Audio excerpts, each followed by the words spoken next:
Hello guys, welcome to our online classes. और आज का जो टॉपिक करने जा रहे हैं हम लोग वो है वॉइस। राइट गाइस, टॉपिक क्या है हमारे पास? वॉइस। और जैसा कि हम जानते हैं गाइस, वॉइस जो है वो कितने तरह के होते हैं? दो तरह के होते हैं। क्या दो ही तरह के होते हैं ना? पहला क्या है हमारे पास? Active voice. और दूसरा क्या होता है हमारे पास? Passive voice. तो आगे बढ़ने से पहले जरा हम इस वॉइस के बारे में समझते हैं कि एक्टिव वॉइस किसको कहते हैं और पैसिव वॉइस किसको कहते हैं। फाइन, फॉर एग्जाम्पल के तौर पे मैंने आप लोगों के सामने एक सेंटेंस लिखा। मैंने क्या लिखा?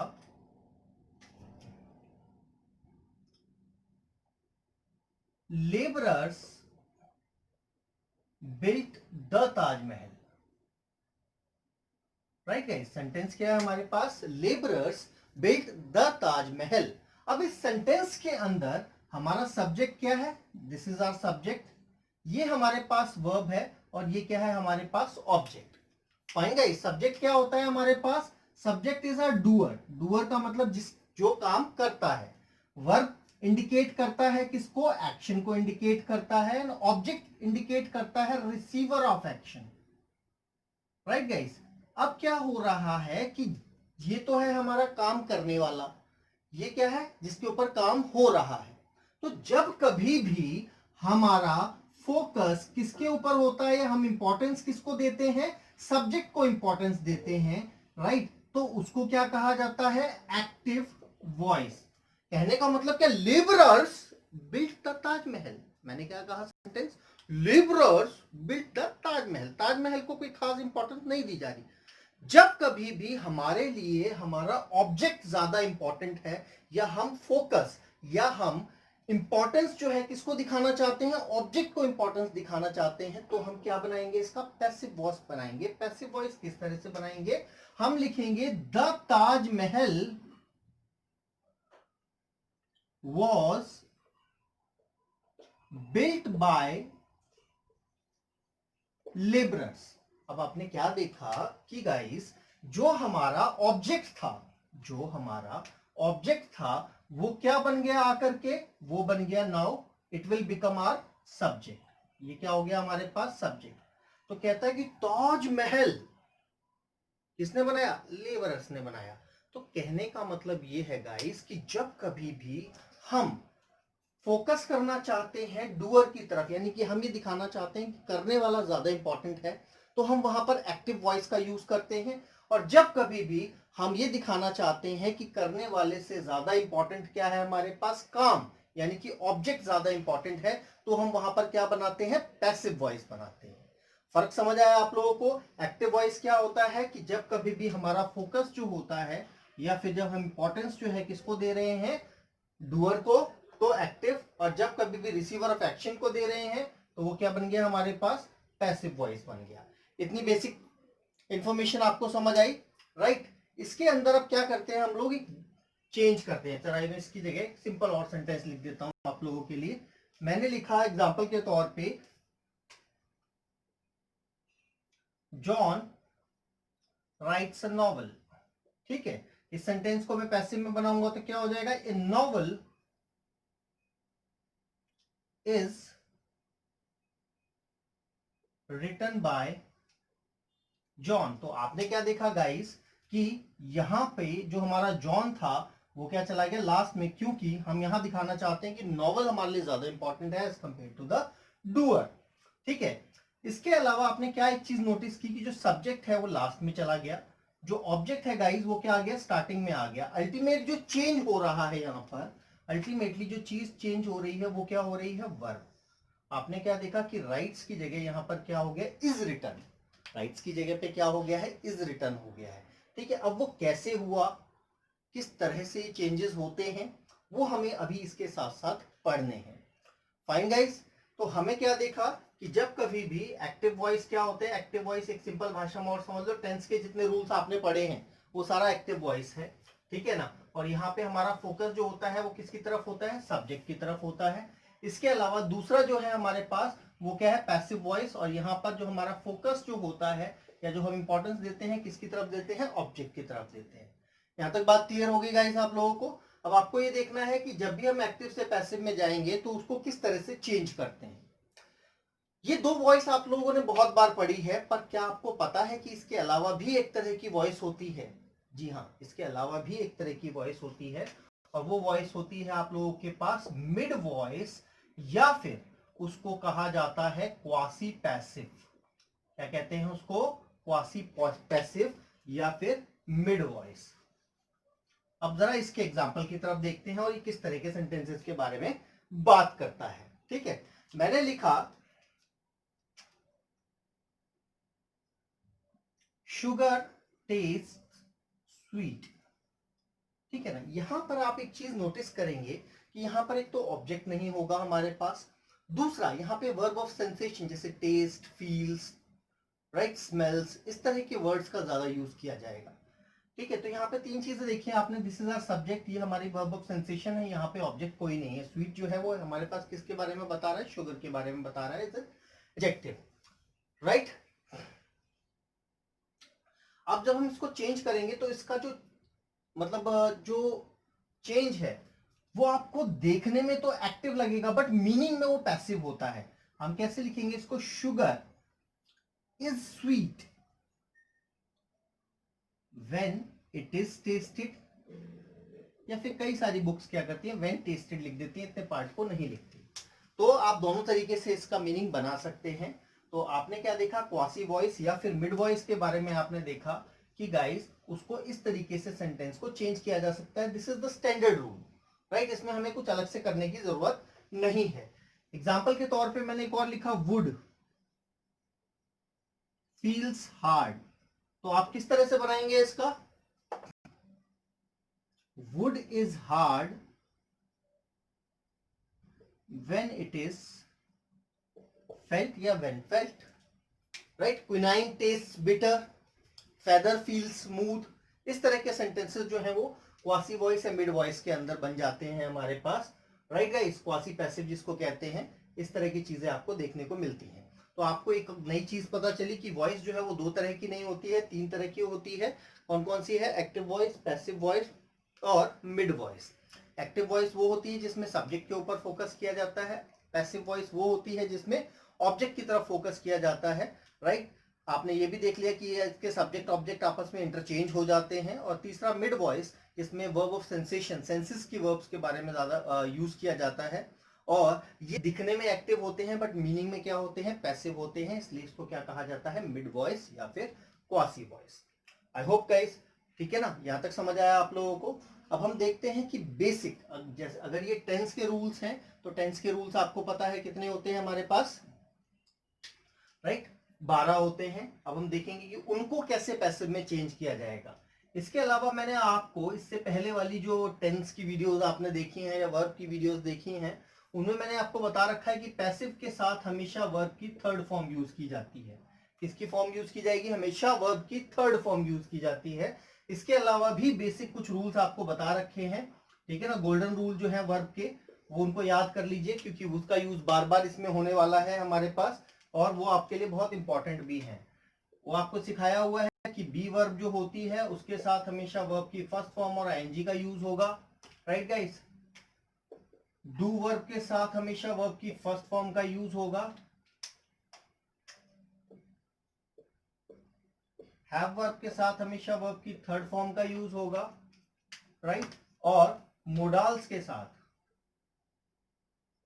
हमेशा वर्ब की फर्स्ट फॉर्म का यूज होगा। तो कितने रूल हुए ये हमारे पास? 4, 1, 2, 3 और ये हो गया हमारे पास 4। और फिफ्थ रूल जो है आपका ये है पैसिव का, कि जिसमें हमेशा वर्ब की थर्ड फॉर्म यूज की जाती है। ये 5 रूल्स को आपको याद रखना है। और मैंने आपको बताया है वर्ब के जो पांचों टॉपिक है, खासकर फाइनाइट वर्ब जिसमें आपका टेंस आता है, मोडाल्स आता है, कंडीशनल्स आता है, ये हम जो टॉपिक पढ़ रहे हैं एक्टिव पैसिव और अगला नरेशन, ये सारे के सारे जो हैं ये 5 रूल्स के ऊपर बेस्ड हैं। फाइन, आप एक बार नोट कीजिए, फिर हम इसके रूल्स की तरफ देखते हैं। चलिए गाइस, स्टार्ट करते हैं। सबसे पहले इनडेफिनेट, इसके बारे में बात करते हैं हम लोग। सबसे पहले इनडेफिनेट यानी कि सिंपल टेंस की, ठीक है। तो अगर आप लोगों को टेंस के रूल नहीं याद है तो आपको वो भी साथ साथ यहीं पर प्रिपेयर हो जाएंगे, need not worry at all. Okay, let's look at. हम बात करते हैं टेंस की। तो टेंस जो है हम जानते हैं भाई 3 तरह के होते हैं, present, past and future, right. आपको अगर आप लोगों ने टेंस वाली वीडियो देखी है दैट्स वेल एंड गुड, नहीं देखी है फिर भी बहुत सिंपल सा रूल है, इसको याद रख लीजिए आप लोग कि जब कभी भी आपको प्रेजेंट टेंस से फ्यूचर टेंस में जाना है तो आपने क्या करना है, सिर्फ और सिर्फ एक विल ऐड कर देना है और कुछ करने की जरूरत नहीं है। और जब कभी भी आपको प्रेजेंट से पास्ट में आना है तो सिर्फ वर्ब की सेकंड फॉर्म लगा दीजिए, वो रूल ऑटोमेटिकली चेंज हो जाएगा। ये 2 पॉइंट आपने याद रखने हैं। अगर प्रेजेंट टेंस के रूल की बात करूं, सबसे पहले मैं रूल के बारे में बात कर रहा हूं, तो रूल क्या कहता है हमसे, सब्जेक्ट साथ में वर्ब की फर्स्ट फॉर्म एस या एस और ऑब्जेक्ट। ये जो रूल है, ये जो पहले लिखा हुआ है रूल, ये है हमारे पास एक्टिव वॉइस का। इसका रूल है गाइस, एक्टिव वॉइस का रूल है, राइट। प्रेजेंट से पास्ट में आने के लिए क्या करना पड़ता है हमें, वर्ब की सेकंड फॉर्म। तो हम क्या करेंगे, सब्जेक्ट वर्ब की फर्स्ट फॉर्म की जगह क्या कर देंगे यहाँ पर, वर्ब की सेकंड फॉर्म और साथ में ऑब्जेक्ट। ये बन गया हमारा पास्ट इंडेफिनिट का रूल। फ्यूचर में जाएंगे अगर हम, तो क्या करेंगे, सब्जेक्ट साथ में विल प्लस वर्ब की फर्स्ट फॉर्म प्लस में ऑब्जेक्ट। अब आपके शायद मन में एक क्वेश्चन आ रहा होगा कि हमने यहाँ पर एस क्यों नहीं लगाया।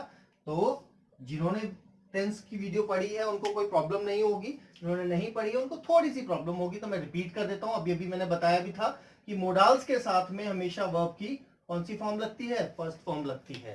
तो हमेशा यहां से आप इस चीज को याद रख सकते हैं गाइस, ठीक है। इसी चीज को आगे बढ़ते हुए हम एक एग्जाम्पल लिखते हैं। एग्जाम्पल के तौर पर मैंने लिखा, मीरा sings a song।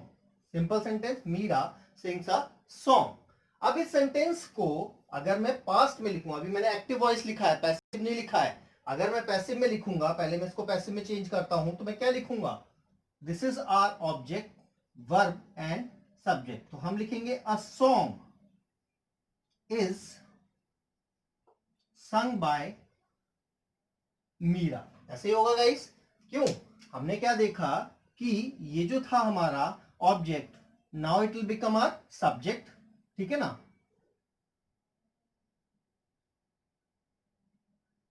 ये हमारा वर्ब का पोर्शन है और ये जो है हमारे पास क्या बन गया है, हमारा अब ऑब्जेक्ट बन गया है। या फिर मैं अगर इसको उल्टे तरह से लिख दूं तो भी आपको बात वही समझ आएगी कि ऑब्जेक्ट हमारा स्टार्टिंग में आ गया, सब्जेक्ट हमारा लास्ट में चला गया। तो अगर मैं इसको रूल में चेंज करना चाहूं, रूल हमारा जो पर्पस है अभी फिलहाल तो रूल समझने का है। हालांकि ये बहुत बेसिक चीज है, आप लोगों ने हालांकि छोटी क्लासेस में अगर ध्यान से पढ़ा होता तो आपको कोई खास जरूरत होती नहीं। तो पहले हम बेसिक के बारे में बात करेंगे, उसके बाद जो एग्जामिनेशन स्टाइल क्वेश्चन है, चाहे वो डबल ऑब्जेक्ट है, प्रेपोजिशन वाला, इंपेरेटिव सेंटेंसेस है, या अलग अलग कैटेगरी के जो इन्फिनेटिव के साथ बनने वाले सेंटेंसेस हैं, उन सब के बारे में बात करेंगे, ठीक है। तो इसको अगर मैं चेंज करता हूं तो किस तरह से चेंज होगा रूल, ठीक है ना। अभी मैं पैसिव चेंज करना सिखा रहा हूं, आप लोग आधे रूल तो यहीं सीख जाएंगे चाहे किसी का भी हो। तो देखिए हमने पहला सीखा क्या, ऑब्जेक्ट आता है स्टार्टिंग में, उसके बाद हमें नहीं पता बाय प्लस में सब्जेक्ट जो है वो आपका लास्ट में चला जाता है। इतना बेसिक रूल तो सबका होगा। साथ साथ आपको एक चीज और सिखाई है मैंने कि गाइस पैसिव वॉइस के अंदर हमेशा कौन सी फॉर्म लगती है, वर्ब की, वर्ब की थर्ड फॉर्म लगती है। तो यानी कि इतना पार्ट जो है वो हर एक रूल का चेंज होगा, होगा नहीं होगा। सिर्फ आपने क्या करना है, जब ये प्रेजेंट इंडेफिनिट है तो यहां पे हमारे पास वर्ब लग जाएगी इज, एम एंड आर, बस। बाकी तो सेम है, बाकी तो हमें कोई याद करने की जरूरत नहीं, हमें सिर्फ इतना ध्यान रखना है कि यहां पर बी वर्ब की फॉर्म लग जाएगी और हमारा रूल जो है एक्टिव से पैसिव में चेंज हो जाएगा। अब बात आती है पास्ट इंडेफिनिट की, यानी कि सिंपल पास्ट की। तो कुछ करने की जरूरत नहीं है, ये जो रूल बताया हुआ है ऊपर ये सब में रहेगा, सब में सिर्फ प्रेजेंट के ध्यान रखो, पास्ट और फ्यूचर का कोई याद रखने की जरूरत नहीं है, कुछ भी क्या करने की जरूरत नहीं है आपको। आप देखिए यहां पर क्या करना है, हमें ऑब्जेक्ट स्टार्टिंग में एज इट इज रहेगा हमारे पास, ठीक है ना। साथ में वॉज एंड वर्ब, और सॉरी वर्ब की थर्ड फॉर्म प्लस में बाय एंड साथ में सब्जेक्ट। देखिए इतना पोर्शन जो है वो तो फिक्स है हमारा, चाहे इस तरफ जाइए चाहे आप इस तरफ जाइए, ऑब्जेक्ट साथ में वर्ब की third form plus by plus में सब्जेक्ट गाइस। यहां तक तो कोई परेशानी है ही नहीं, चाहे किसी भी कोई भी रूल बनाइए पैसिव का, सबका इतना बेसिक पार्ट बनता ही बनता है। अब आपको क्या करना है, प्रेजेंट इंडेफिनिट की जगह पास्ट इंडेफिनिट बनाना है। तो हमें क्या करना पड़ेगा, प्रेजेंट की जगह पास्ट में जाने के लिए वर्ब की सेकंड फॉर्म। तो इज एम आर की सेकंड फॉर्म क्या होती है गाइस, वो होती है वॉज एंड वर। सिर्फ वॉज वर लगा दीजिए, रूल चेंज हो गया। ठीक है ना। इज एम आर के साथ में क्या लगाना है, विल लगाना है। अब एक प्रॉब्लम है कि विल इज एम आर में से किसको लगाएं, तो आप इन तीनों को लगने की जरूरत नहीं है। आप क्या कर सकते हैं, इन तीनों की जगह पे एक सिंगल वर्ड लगा सकते हैं, वो क्या है, बी। तो विल बी लगा दीजिए, ये रूल आपस में चेंज हो गया। हुआ नहीं हुआ। अगर इसी को हम चेंज करना चाहेंगे, मैंने लिखा Meera will sing a song, तो क्या लिखेंगे, a song will be sung by Meera. Right. इसमें एक पॉइंट और है जिसको आप ध्यान रख सकते हैं, जो आपके लिए बहुत ज्यादा हेल्पफुल होगा। वो क्या है कि देखिए, विल एक मॉडल वर्ब है। अगर मैं विल की जगह पे कैन लगा देता हूं, तो मैं यहां पर कैन लिख सकता हूं, Meera can sing a song can be sung by Meera. ठीक है ना। कैन की जगह अगर मैं मे लिख देता हूं, तो यहां पर क्या हो जाएगा, मे भी हो जाएगा। तो यहां पर आपको एक और चीज सीखने को मिली, वो ये कि मोडाल्स के जितने भी रूल होते हैं वो फ्यूचर इंडेफिनिट के ही रूल होते हैं। यानी कि अगर आपको फ्यूचर इंडेफिनिट याद है, तो मोडाल्स का कोई भी पैसिव बनाने के लिए आएगा, आप आसानी से उसको चेंज कर पाएंगे। राइट गाइस, उसको आसानी से आप चेंज कर लेंगे, you will have no problem at all. Clear. तो अभी आपने इंडेफिनिट के सारे रूल्स को चेंज करना सीख लिया। आगे देखते हैं हम लोग इंडेफिनिट की जगह अब हम बात करते हैं किसकी, कॉन्टिन्यूअस टेंस की। कि अगर कॉन्टिन्यूअस टेंस को चेंज करना होगा तो किस तरह से, जिसको प्रोग्रेसिव भी कहते हैं आप लोग। ठीक है। कॉन्टिन्यूअस टेंस हम तीनों के बारे में बात करेंगे, प्रेजेंट के बारे में भी, पास्ट के बारे में भी और फ्यूचर के बारे में भी। राइट गाइस, इसको मैं यहां से रब कर देता हूं क्योंकि इसका काम हो चुका है हमारा।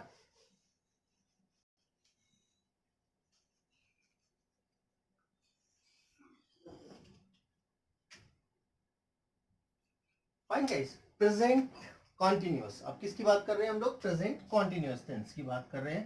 तो रूल की अगर मैं बात करूं, सब्जेक्ट साथ में इज एम आर प्लस में वर्ब की फर्स्ट फॉर्म आईएनजी और साथ में ऑब्जेक्ट। गाइस इतना रूल होता है हमारे पास इसका, प्रेजेंट कॉन्टिन्यूअस का। पास्ट में जाने के लिए करना क्या है, अभी एक्टिव वॉइस की बात कर रहा हूं, तो हमें पता है करना क्या है, सब्जेक्ट साथ में इज एम आर की जगह क्या कर देंगे, वॉज एंड वर प्लस में वर्ब की फर्स्ट फॉर्म आईएनजी एंड साथ में ऑब्जेक्ट। गाइस इतना पार्ट लगा दीजिए, ये क्या हो जाएगा, चेंज हो जाएगा। फ्यूचर में जाएंगे तो क्या करेंगे, सब्जेक्ट साथ में विल, इज एम आर की जगह क्या लग जाएगा, बी। अभी हमने पीछे भी यही किया था, विल बी प्लस वर्ब की फर्स्ट फॉर्म आईएनजी प्लस में ऑब्जेक्ट। कंफ्यूज मत हो जाना, पैसिव में विल बी के साथ में वर्ब की थर्ड फॉर्म लगती है, यहाँ पे वर्ब की फर्स्ट फॉर्म आईएनजी लगती है। क्लियर हुआ यहां तक गाइस बात। इसी को एक एग्जांपल की मदद से समझते हैं, फिर हम आगे चलेंगे तो आपको थोड़ा सा इजी रहेगा। मैंने लिखा दे आर प्लेइंग टेनिस। इसको जब मैं पैसिव में चेंज करूंगा तो क्या लिखूंगा, tennis is being played by them. तो आपने क्या देखा गाइस, वही रूल है सब कुछ, सिर्फ क्या जुड़ गया इसमें, एक बीइंग जुड़ गया है। तो अगर मैं इसका पैसिव का रूल बनाऊंगा तो वो भी कोई बहुत ज्यादा डिफिकल्ट काम नहीं है, और मुझे पता है प्रेजेंट का सिर्फ मुझे बनाना पड़ेगा, पास्ट और फ्यूचर तो आप खुद ही बनाना सीख गए हो। ऑब्जेक्ट साथ में is am are being plus verb की third form plus by and plus में सब्जेक्ट। तो यानी कि अगर आप याद करें तो आपने क्या किया है, इसमें सिर्फ एक चीज जोड़ी है, और वो चीज जो है वो क्या है, सिर्फ और सिर्फ बीइंग है। बाकी पोर्शन तो एज इट इज है इसमें, बाकी पोर्शन तो हमारा एज इट इज ही है, और वर्ब की थर्ड फॉर्म हमें पता ही है पैसिव में लगती है। अब यहां से अगर हम पास्ट का रूल बनाएंगे गाइस, तो क्या करना पड़ेगा, हमें कुछ नहीं करना है, ऑब्जेक्ट साथ में वॉज एंड वर, राइट, और साथ में एक वर्ड यहां पर भी जोड़ दीजिएगा, बीइंग प्लस वर्ब की थर्ड फॉर्म प्लस में बाय प्लस में सब्जेक्ट। इतना पोर्शन कर दीजिए और आपका जो रूल है वो क्या हो गया, आसानी से चेंज हो गया है। ठीक है। अब हम आते हैं जरा किसकी तरफ, फ्यूचर की तरफ। फ्यूचर की तरफ जाने की बहुत ज्यादा जरूरत नहीं है, क्योंकि यहाँ पे आपके लिए खुशी वाली बात है। खुशी वाली बात क्या है कि आपका बोझ कम होने वाला है, बोझ कम कैसे होने वाला है, ऐसे होने वाला है। कहने का मतलब ये है कि फ्यूचर कंटिन्यूअस टेंस का पैसिव नहीं बनता है गाइस, राइट। तो आपको सिर्फ किसका ध्यान रखने की जरूरत है, आपको ध्यान रखने की जरूरत है प्रेजेंट और पास्ट का, दैट्स इट। इसी रूल को आप आसानी से इसमें भी पैसिव में चेंज कर सकते हैं। तो अगेन आप लोग ध्यान दे रहे हैं, मैंने 5 गोल्डन रूल्स जो बताए हैं वो बार बार फिर यूज हो रहे हैं हमारे पास। रूल क्या थे, बी वर्ब के साथ हमेशा आईएनजी लगेगा, डू वर्ब के साथ फर्स्ट फॉर्म, हैव के साथ थर्ड फॉर्म, मोडाल्स के साथ फर्स्ट फॉर्म एंड पैसिव के साथ क्या लगता है हमेशा थर्ड फॉर्म। तो आप लोगों ने देख लिए हैं किसके, कॉन्टिन्यूअस टेंस का देख लिया है, इंडेफिनिट टेंस का देख लिया है, राइट। आप एक बार नोट कर लीजिए, फिर हम आगे चलते हैं। चलिए गाइस आगे चलते हैं। अभी तक हम लोगों ने देख लिया है इंडेफिनिट टेंस को कैसे चेंज करना है, कॉन्टिन्यूअस को कैसे पैसिव में बदलना है। अब हम बात करते हैं परफेक्ट टेंस को कैसे पैसिव में बदलना है। तो आगे बढ़ने से पहले हम जरा एक्टिव वॉइस की तरफ देखते हैं। एक्टिव वॉइस यानी कि सिंपल टेंस का रूल अगर चेंज करना हो तो कैसे होगा, सब्जेक्ट साथ में has and have plus verb की थर्ड फॉर्म और साथ में ऑब्जेक्ट। ये बेसिक रूल है जो हमने कई बार पढ़ा है, आया ना, ठीक है ना। अब अगर मैं इसको किस में बदलता हूं, पैसिव में बदलता हूं, तो किस तरह से बदल सकता हूं, आपको पता है कि देखिए ऑब्जेक्ट को स्टार्टिंग में लेके आ जाते हैं, हैज और हैव जो है वो ऑलरेडी रहेगा, साथ में वर्ब की थर्ड फॉर्म चेंज हो जाती है, बाय प्लस में सब्जेक्ट हो जाता है, राइट गाइस। यानी कि यहाँ पर सिर्फ और सिर्फ एक ऐसा कोई वर्ड लग जाएगा जिससे ये पैसिव में आसानी से हमें पता चल जाएगा, और वो वर्ड क्या होगा यहाँ पर, बीन, ठीक है ना। हैज हैव बीन साथ में वर्ब की थर्ड फॉर्म प्लस में बाय प्लस में सब्जेक्ट लगा दीजिए, आपका रूल जो है वो आसानी से चेंज हो गया। अब हम क्या करते हैं, एग्जांपल की मदद से समझते हैं। हमने देखा Kavya has bought a car, ठीक है, एक सिंपल सेंटेंस लिखा मैंने, Kavya has bought a car. अगर मैं इसको पैसिव में बदलूंगा तो अकॉर्डिंग टू रूल में कैसे चेंज कर सकता हूं, a car has been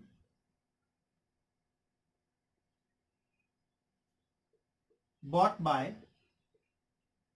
Kavya, right guys. तो इस तरीके से हमने सिंपल सा सेंटेंस जो है आसानी से चेंज कर लिया।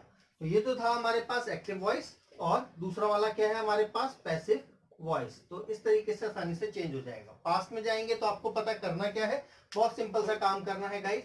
सिंपल सा काम क्या है कि सब्जेक्ट साथ में हैज हैव के साथ में क्या लगा देंगे, हैड प्लस वर्ब की थर्ड फॉर्म साथ में ऑब्जेक्ट। ये बन गया हमारे पास एक्टिव वॉइस का पास्ट वर्जन। और इसको अगर हम पैसिव में बदलेंगे तो क्या हो जाएगा, ऑब्जेक्ट साथ में हैड बीन वर्ब की थर्ड फॉर्म प्लस में बाय और प्लस में सब्जेक्ट, राइट। फ्यूचर में चलते हैं गाइस। फ्यूचर में चेंज करेंगे तो कैसे चेंज हो जाएगा, सब्जेक्ट साथ में विल हैव, हैज नहीं लगेगा। अगर आपको ये जानना है कि सिर्फ हैव क्यों लगेगा तो आप टेंस वाली वीडियो को ध्यान से देखिए। विल हैव प्लस में वर्ब की third form plus by plus में ऑब्जेक्ट, राइट गाइस। पैसिव में अगर हम इसको बदलेंगे तो कैसे हो जाएगा हमारे पास, ऑब्जेक्ट साथ में will have been plus verb की third form plus by plus में सब्जेक्ट गाइस। तो ये हमारे पास बेसिक रूल है किस चीज का, परफेक्ट टेंस को किसमें बदलने का, पैसिव में बदलने का। आई होप आपको गाइस समझ आया है, बहुत सिंपल सा रूल है, इसमें कोई खास काम करने की जरूरत नहीं पड़ी है हमें, ठीक है ना। अब हम चलते हैं अगले टेंस की तरफ, जो क्या है हमारे पास, perfect continuous tense, right. Tense होते हैं total 12।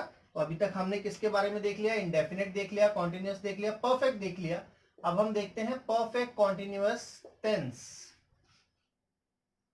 Right guys. Perfect continuous tense के एक्टिव वॉइस की तरफ पहले चलते हैं कि एक्टिव वॉइस में अगर बदलेंगे तो क्या एक्टिव वॉइस के रूल क्या होते हैं। हालांकि टेंस में भी मैं बता चुका हूं, बार बार मैं इसलिए बोल रहा हूं ताकि अगर आपको थोड़ा बहुत भूल गए हैं तो यहाँ पर आपको याद आ जाए और आप इसको रिवाइज कर सकें। एक्टिव वॉइस का रूल जो होता है, सब्जेक्ट साथ में has have been plus verb की फर्स्ट फॉर्म आईएनजी प्लस में ऑब्जेक्ट साथ में सिंस फॉर प्लस में टाइम। तो गाइज ये रूल होता है हमारा किसका, परफेक्ट कॉन्टिन्यूअस टेंस का, प्रेजेंट परफेक्ट कॉन्टिन्यूअस टेंस का। पास्ट में बदलने के लिए हमें क्या करना पड़ेगा, सिर्फ हैव की जगह हैड लगा दीजिए, हैड बीन प्लस वर्ब की फर्स्ट फॉर्म आईएनजी साथ में ऑब्जेक्ट साथ में since, for and time. Right guys, तो हमने क्या किया, सिर्फ वर्ब की सेकंड फॉर्म लगाई और रूल हमारा किसमें चेंज हो गया, पास्ट में चेंज हो गया। फ्यूचर में जाएंगे तो सब्जेक्ट साथ में will, have, been plus verb की फर्स्ट फॉर्म आईएनजी, साथ में ऑब्जेक्ट, और फॉर और फ्रॉम लगता है यहाँ पे, सिंस नहीं लगता है, और इसके साथ लगा दीजिए आप लोग टाइम। तो भाई इस तरीके से ये क्या हो गया, हमारे एक्टिव वॉइस के रूल हो गए। अब हमें ये चेक करना है कि भाई पैसिव वॉइस में इसका क्या बनेगा। किसमें चेक करना है गाइस, पैसिव वॉइस के अंदर हमें चेक करना है कि इसका क्या बनेगा। तो इसका जो रूल है बहुत ही आसान है, आप सिर्फ एक बार ध्यान से देखिए, आप लोगों को रूल रट जाएगा। राइट गाइस, देखिए रूल क्या है। Rule, present perfect continuous tense को अगर हम पैसिव में बनाएंगे तो वो बनेगा ये। पास्ट परफेक्ट कॉन्टिन्यूअस टेंस को बनाएंगे तो क्या बनेगा, कुछ नहीं। फ्यूचर परफेक्ट कॉन्टिन्यूअस टेंस को बनाएंगे तो वो भी कुछ नहीं बनता है। कहने का मतलब है गाइस कि पैसिव में हमारे सब कुल मिलाकर के कितने रूल बनते हैं, सिर्फ 8 रूल बनते हैं। परफेक्ट कॉन्टिन्यूअस कोई भी चेंज नहीं होता है, ना ही फ्यूचर कॉन्टिन्यूअस हमारा पैसिव में चेंज होता है। तो इसी के साथ आपको बेसिक रूल जो है वो समझ आ गए हैं। अब हमें इसके कुछ इंपॉर्टेंट केसेस को पढ़ना है कि उन अलग अलग केसेस में इसका अगर हमें पैसिव बनाना होगा तो किस तरह से बनता है और किन चीजों का हमें ध्यान रखना होता है। पर उसके लिए बेसिक बहुत जरूरी था और मुझे पूरी उम्मीद है कि आप लोगों को ये सारे पॉइंट्स अच्छे तरीके से क्लियर हो गए हैं। राइट, एक बार आप नोट कर लीजिए, फिर हम आगे चलते हैं। चलिए गाइस, आगे के केसेस की तरफ देखते हैं हम लोग। राइट, अब हम देखते हैं passive of sentences with not, यानी कि हम उस तरह के सेंटेंसेस को देखेंगे जिसमें क्या आ रहा है, हमारे पास नॉट आ रहा है। जैसे कि यहाँ पर, राइट, यहाँ पर नॉट है, यहाँ पर भी नॉट है हमारे पास। हमें देखना है कि इनको कैसे पैसिव में बदला जाए। तो अगर मैं इसको चेंज करता हूं, अगर मैं भूल जाऊं कि यहाँ पे नॉट नहीं है, तो हमारे लिए बनाना बहुत आसान है। वैसे भी नॉट के साथ भी कोई खास परेशानी नहीं होती है। तो अब हम इसको चेंज करेंगे तो क्या हो जाएगा, ही। अब यहाँ पर देखिए क्या है गाइस, डू है इंडेफिनिट टेंस में, प्रेजेंट इंडेफिनिट का है। तो प्रेजेंट इंडेफिनिट में जब हम पैसिव में बदलते हैं तो डू की जगह क्या आ जाता है, इज, एम या फिर are. He is not abused by me. Right guys, क्या लिखा हमने यहाँ पर, he is not abused by me. तो इस तरीके से हमने क्या किया, इसका पैसिव बना लिया, एक्टिव से पैसिव बना लिया। इसके अंदर एक पॉइंट है जो मैं अगले का एक बार आंसर लिख दूं फिर मैं आपको बताऊंगा। अगर मैं इसको चेंज करता हूं तो क्या लिखूंगा मैं, it will not have been done by Sita. It will not have been done by Sita. Right guys, तो आपने क्या देखा यहां पर, हमें करना क्या है कि अगर हमारे सामने नॉट आ रखा है तो हमें याद रखना है कि जो भी पहली वर्ब है उसके जस्ट बाद में आप नॉट को प्लेस कर दीजिए। जो भी पहली हेल्पिंग वर्ब है हमारे पास उसके साथ में आप किसको लगा दीजिए, नॉट लगा दीजिए। नॉट जो है वो आपको पता है कि एडवर्ब होता है, उसके लिए एक वर्ब का होना बहुत जरूरी है और यहाँ पर वो वर्ब पहली वर्ब होगी और वो भी ऑक्सिलरी या फिर हेल्पिंग वर्ब होगी। इस तरीके से आप नॉट को वहां पर प्लेस कर सकते हैं आसानी से और आपकी कोई गलती भी नहीं होगी। यहां तक क्लियर हुआ आप लोगों को, कोई परेशानी गाइस? राइट, आगे चले, आगे देखते हैं पैसिव ऑफ मॉडल वर्ब्स, यानी कि मोडाल्स का। अगर मोडाल्स का पैसिव बनाना होगा तो किस तरह से बनाएंगे, हालांकि मैंने बता दिया था आपको प्रेजेंट इंडेफिनिट में भी।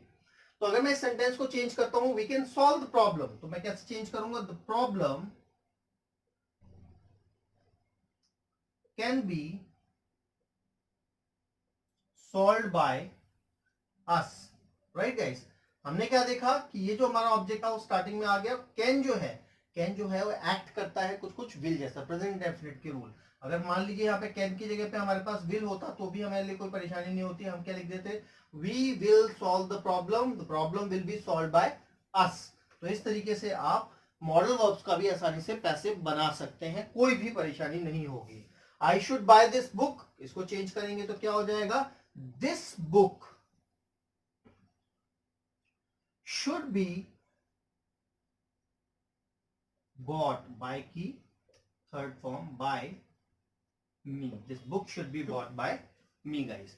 तो इस तरीके से आप आसानी से क्या है, मॉडल वर्ब्स को भी पैसिव में चेंज कर सकते हैं, you want have any problem at all. अब हम आगे चलते हैं इंटेरोगेटिव सेंटेंसेस की तरफ। किसकी तरफ, इंटेरोगेटिव सेंटेंसेस। यानी कि क्वेश्चन पूछने वाले सेंटेंसेस। हम सभी जानते हैं इंटेरोगेटिव सेंटेंसेस दो तरीके से बनाए जा सकते हैं। किस तरह से? एक तो हेल्पिंग वर्ब की मदद से, एक WH फैमिली की मदद से। हेल्पिंग वर्ब में हमारे पास आती है be verb, do verb, have verb, modals. ये सारी की सारी क्या है हमारे पास? हेल्पिंग वर्ब या फिर ऑक्सिलरी वर्ब के नाम से जानते हैं हम लोग। और इसमें क्वेश्चन मार्क का सिंबल आता ही है, जो मैंने सेंटेंसेस के अंदर भी आपको समझा रखा है। तो सबसे पहले हम हेल्पिंग वर्ब के केसेस को देख लेते हैं, फिर हम WH फैमिली की केसेस की तरफ बढ़ेंगे। राइट तो मैंने लिखा do you sing a song. अब अगर ये सेंटेंस आपके लिए प्रॉब्लम है तो आप थोड़ी देर के लिए इस डू को भूल जाइए।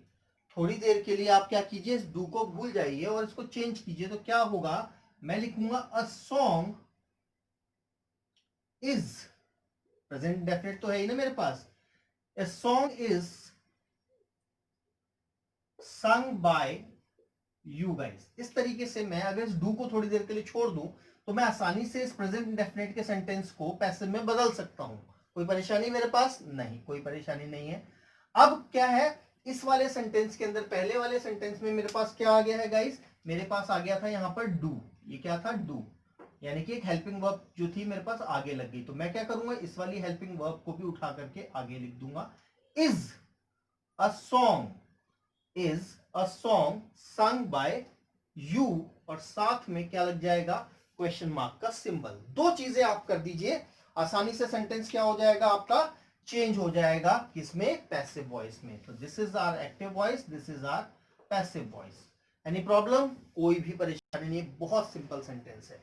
आगे चलते हैं अगले केस की तरफ। ये भी है did she write a novel. Sentence क्या है हमारे पास? एक्टिव वॉइस में है और पास्ट इंडेफिनिट में है। इसके लिए मैं फिर दोबारा से वही टेक्निक बताऊंगा कि डिड को थोड़ी देर के लिए भूल जाइए। और अब राइट है तो ऑब्वियस सी बात है, राइट की सेकंड फॉर्म होनी चाहिए यहां पर, रोट होना चाहिए, क्योंकि डिड था इसलिए। ठीक है ना? वहां तो सिंग था तो कोई प्रॉब्लम नहीं हुई। मैं इसको चेंज करूंगा तो क्या लिखूंगा? A novel was written by her. A novel was written by her आसानी से चेंज हो गया क्योंकि यहाँ पे पास्ट इंडेफिनिट था। फिर क्या करना है गाइस? अगेन वही चीज करनी है हमने। ये वाला जो वॉज है इसको उठा करके क्या कर दीजिए? आगे लिख दीजिए और साथ में लगा दीजिए क्वेश्चन मार्क। आपका सेंटेंस आसानी से चेंज हो गया। हमने क्या लिखा? Was a novel written by her. Clear हुआ गाइस? बहुत सिंपल रूल है। आगे देखते हैं। यहाँ पे हमें ऐसा कुछ खास ध्यान करने की जरूरत नहीं है। ये जो है प्रेजेंट परफेक्ट का रूल है। प्रेजेंट परफेक्ट के रूल को जब चेंज करेंगे तो have you seen the Taj Mahal की जगह अगर हम इसको नॉर्मल पढ़ेंगे तो क्या होगा? You have seen the Taj Mahal. तो आसानी से चेंज किया जा सकता है। ठीक है? द ताजमहल, ठीक है, यू हैव सीन ताजमहल की जगह ताजमहल, ठीक है ना? हैव की जगह फिर यहां हो जाएगा हैज। ठीक है? Has been seen by you. Taj Mahal has been seen by you. Right guys? Again वही सेम रूल हमने करना है। क्या करना है? हैज को उठा करके आगे की तरफ रख दीजिए और ये सेंटेंस क्या हो जाएगा आपके पास? इंटरोगेटिव में चेंज हो जाएगा with the help of a question mark full stop की जगह पे।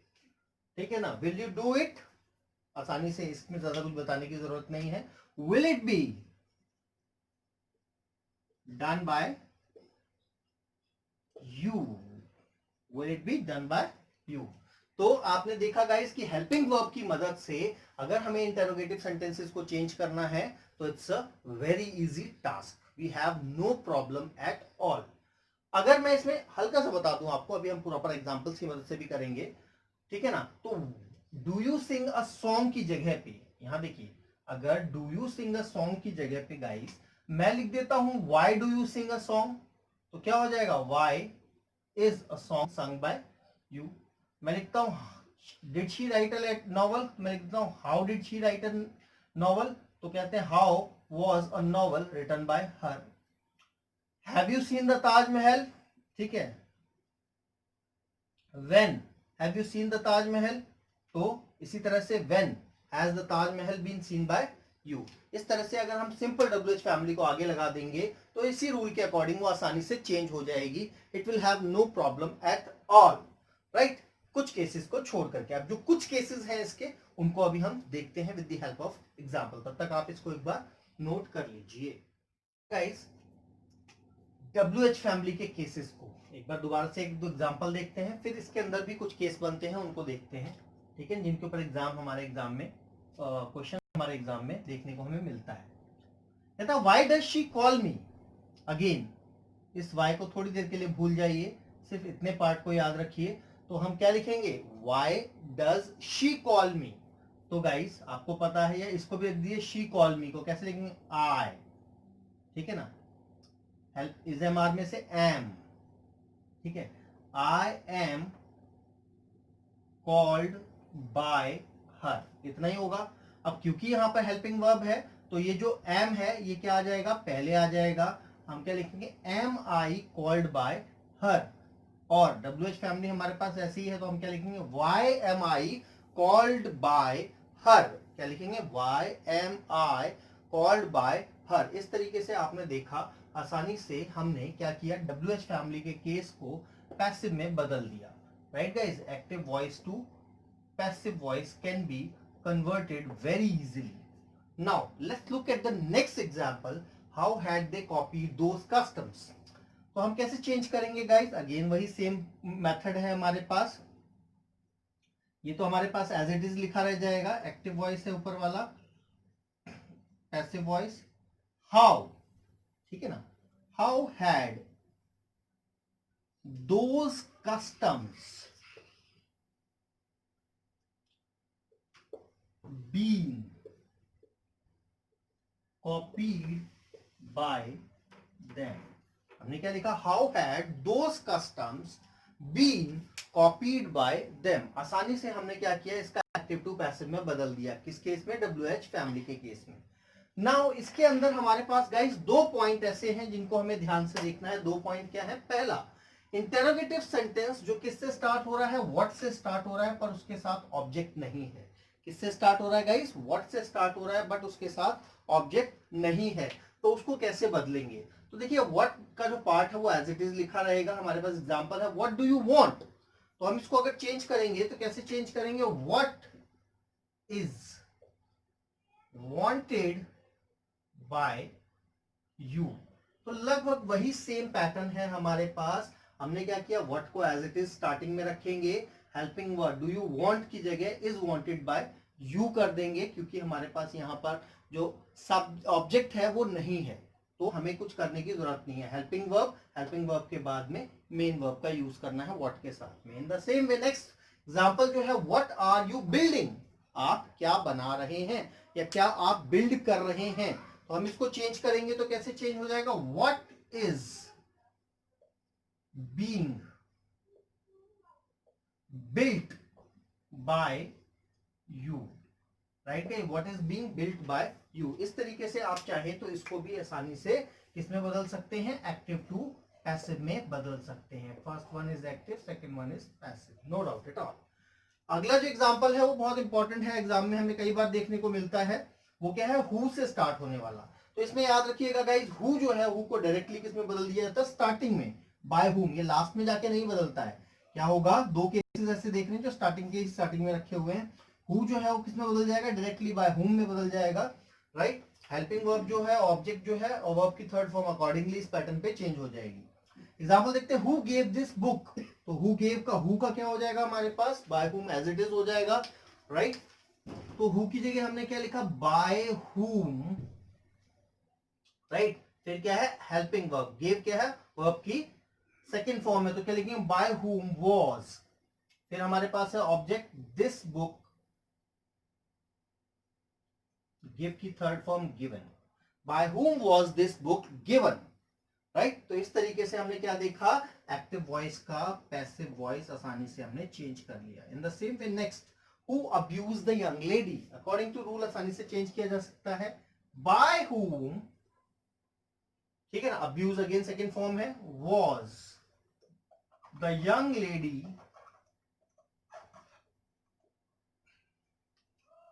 ठीक है, bye whom was the young lady. फिर क्या है हमारे पास, वर्ब की थर्ड फॉर्म। तो थर्ड फॉर्म क्या है, अब्यूज की, अब्यूज्ड ही रहेगी, right. Bye whom was the young lady abused. Fine guys. तो इस तरीके से आप लोगों ने इंटेरोगेटिव सेंटेंसेस के सभी केसेस को समझ लिया, इनको आसानी से हम कैसे चेंज कर सकते हैं वो आपको समझ आ गया। इसमें अब हम नेक्स्ट देखते हैं गाइस डबल ऑब्जेक्ट का केस, यानी कि ऐसे सेंटेंसेस जहां पर क्या है हमारे पास दो ऑब्जेक्ट आते हैं, एक की जगह क्या है दो ऑब्जेक्ट है, एक डायरेक्ट होता है हमारे पास, एक होता है हमारे पास इनडायरेक्ट, यानी कि passive with double object, right, passive with double object. Example देखते हैं हम लोग। मैंने लिखा मिस्टर गुप्ता टीचेस अस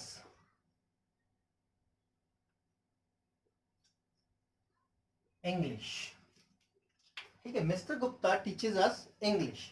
अब यहां पर हमारे पास गाइस दो सब्जेक्ट्स हैं, और सॉरी दो ऑब्जेक्ट्स हैं। दो ऑब्जेक्ट क्या है, ये हमारे पास है सब्जेक्ट वर्ब, ऑब्जेक्ट 1 और ऑब्जेक्ट 2। अब ध्यान से देखिएगा, इसमें ऑब्जेक्ट 1 और ऑब्जेक्ट 2 जो है, एक तो है हमारे पास डायरेक्ट ऑब्जेक्ट और एक है हमारे पास इनडायरेक्ट ऑब्जेक्ट। सेंटेंस जो है हम चाहें तो दोनों से मिलकर के बना सकते हैं, यानी कि पैसिव वॉइस अगर हमें बनाना है तो हम फर्स्ट ऑब्जेक्ट से भी बना सकते हैं और सेकंड ऑब्जेक्ट से भी बना सकते हैं। एक मिनट के लिए मैं मान लेता हूं कि इंग्लिश मेरे पास है ही नहीं, ठीक है, मिस्टर गुप्ता टीचेस अस, सिर्फ इतना ही सेंटेंसेस है, सेंटेंस है, तो हम क्या लिखेंगे, we are taught by Mr Gupta. क्यों गाइस, अगर हम इसको ऐसे ही लिखेंगे तो यही लिखेगा, we are taught by Mr Gupta, ठीक है। इसी तरह से अगर हम मान लेते हैं कि हमारे पास फर्स्ट ऑब्जेक्ट नहीं है और हम सेकंड ऑब्जेक्ट से बना रहे हैं, तो हम क्या लिखेंगे, English is taught by Mr Gupta. तो हमने क्या देखा गाइस कि दोनों ही जो ऑब्जेक्ट्स हैं उनकी मदद से हम पैसे बना सकते हैं, राइट। बट अब जो सेकंड ऑब्जेक्ट है उसका क्या किया जाएगा, वी आर टॉट इंग्लिश, यानी कि सेकंड ऑब्जेक्ट जो है वर्ब के जस्ट बाद में लिख दीजिए आप, ठीक है ना, वर्ब के जस्ट बाद में, तो सेंटेंस हमारा पैसिव में चेंज हो गया।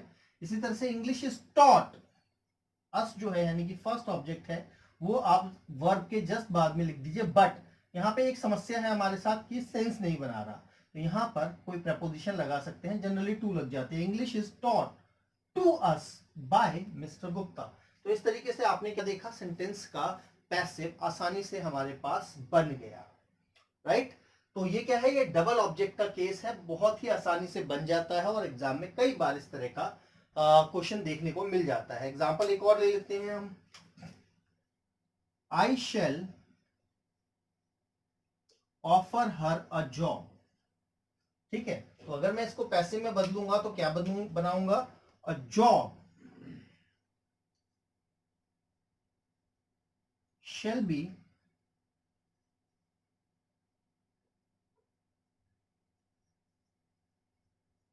Offer to her by me, या फिर शी विल बी, शेल को विल में चेंज किया इसका, she will be offered, she will be offered a job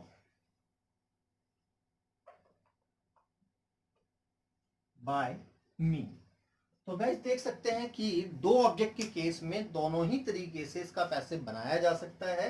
generally हम डायरेक्ट ऑब्जेक्ट को साथ में लेते हैं पहले, डायरेक्ट ऑब्जेक्ट वाला केस जो है वो ये है, जो पहला आता है जनरली वो डायरेक्ट रहता है हमारे पास, ठीक है ना। अगर दोनों नहीं दे रखे हैं तो डायरेक्ट को प्रेफरेंस देनी है और फिर हमें इनडायरेक्ट को प्रेफरेंस देनी है। यहाँ तक कोई परेशानी आई डोंट थिंक सो कि आपको होगी, ठीक है ना। आप एक बार नोट कर लीजिए, फिर हम आगे